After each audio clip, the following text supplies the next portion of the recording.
Përshëndetje të gjithëve dhe mirë se erdhët në kuzhinën e Rajanës. Sot do të përgatisim së bashku një byrek me qumësht. Kjo është receta që gjysha ime përgatiste sa herë që në shtëpinë tonë vinin miq apo mysafirë të ndryshëm.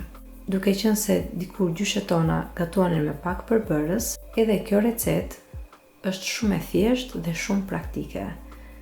Do ta shikoni dhe vetë se sa e lehtë është përgatitja e këtij byreku, I cili shkrihet në gojë. Tani le të nisim pa humbur kohë me përgatitjen e recetës. Në fillim, për përgatitjen e kësaj recete do të përgatisim brumin. Për përgatitjen e brumit, në një tas unë kam shtuar 3 gota miell, u kam shtuar më pas edhe një lugë çaji me krip, një lugë gjelle me vaj, një lugë gjelle me uthull. Kjo bëhet që petët të bëhen më të thërmuara. Edhe më pas kam shtuar edhe rreth një gotë me ujë të ngrohtë. Të gjithë përbërësit I trazojmë së bashku edhe do të formojmë një brum të butë që në fund fare nuk na ngjisin duart. Pasi brumin e punoni mirë, e vendosim tek tasi dhe e lëm të pushojë për të paktën 15 deri në 20 minuta.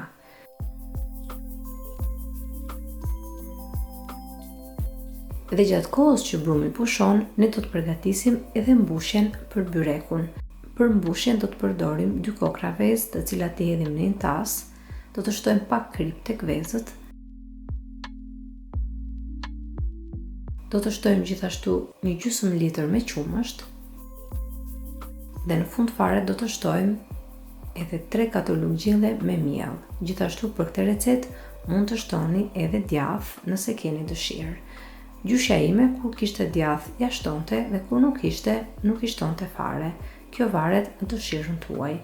Do të trazojmë të gjithë përbërësit së bashku dhe tani mbushjen e lëm gati dhe ndërkohë do të filloj me hapjen e petëve. Pasi brumi ka pushuar për të paktën 20 minuta, brumin e ndajmë në kuleç të vegjël.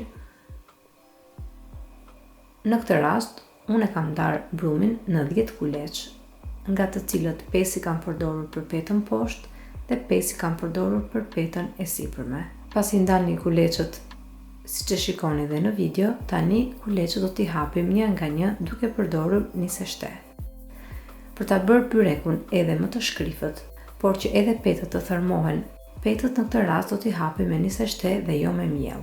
Do t'i hapim kuleçët një nga një siç e shikoni dhe në video, duke përdorur nga pak nisë shte, do t'i hapim pothuajse sa pëllëmba e dorës dhe më pas të gjithë kuleçët që kemi hapur do t'i vendosim njëra sipër tjetrës, duke u shtuar nga pak nisë shte në mënyrë që të mos ngjiten. Të gjithë kuleçët që kemi përgatitur do t'i hapim sa të keni mundësi. Në këtë rast nuk na duhet që petët të ngjiten me njëra tjetrën, pasi do të na duhet që në fund fare petët të dalin veç e veç. Prandaj, kur e shikoni që petët gjatë kohës që ju I hapni mund të fillojnë të ngjiten nga pak, mund t'i ndani nga njëra tjetra, ju shtoni nga pak nisë shte dhe më pas, po të doni, mund t'i hapni të gjitha një herësh ose mund të veproni siç kam vepruar dhe unë në këtë rast, që t'i ndani dhe t'i hapni tek e tek.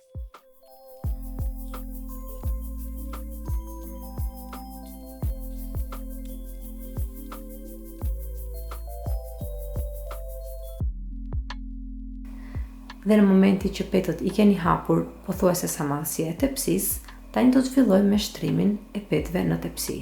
Do të lyejmë tepsinë me vaj dhe më pas do të shtrojmë aty petën e parë.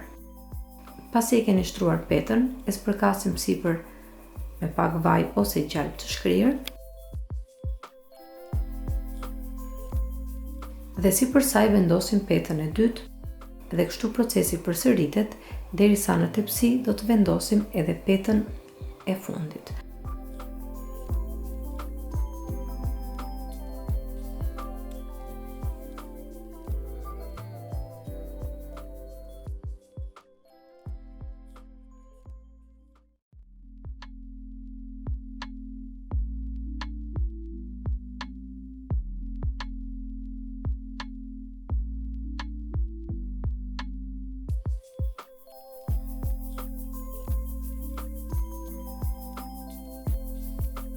Edhe tani në këtë pikë, në tepsi do të hedhim edhe mbushjen me qumësht që kemi përgatitur.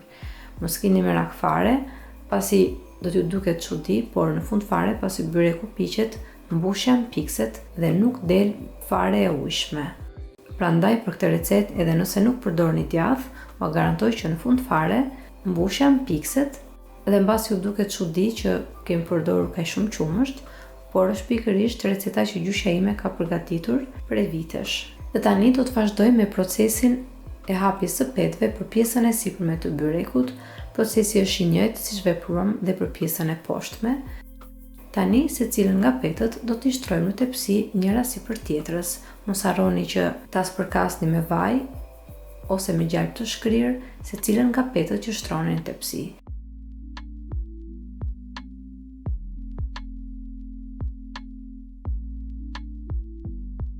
Dhe kur mbërrini tek peta e fundit, mund t'i mbyllni pak anët e byrekut në mënyrë që mbushja të ngelet në pjesën e brendshme të byrekut. Sipër e spërkasi me pak vaj.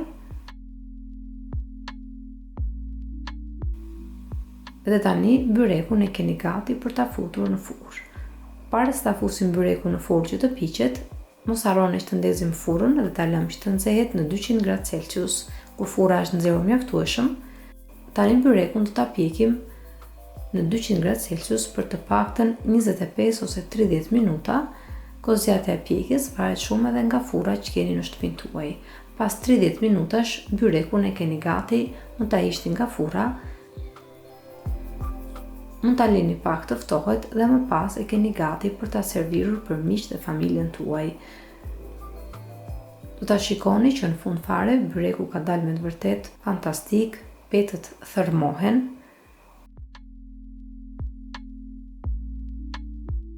E shikoni dhe vetë se sa i mirë ka dalë byreku. Mbushja që ne përdorëm në këtë rast është shëmpiksur komplet dhe duket në fakt se keni përgatitur byrek me gjis, por që në të vërtet është përgatitur me qumësht dhe vezë.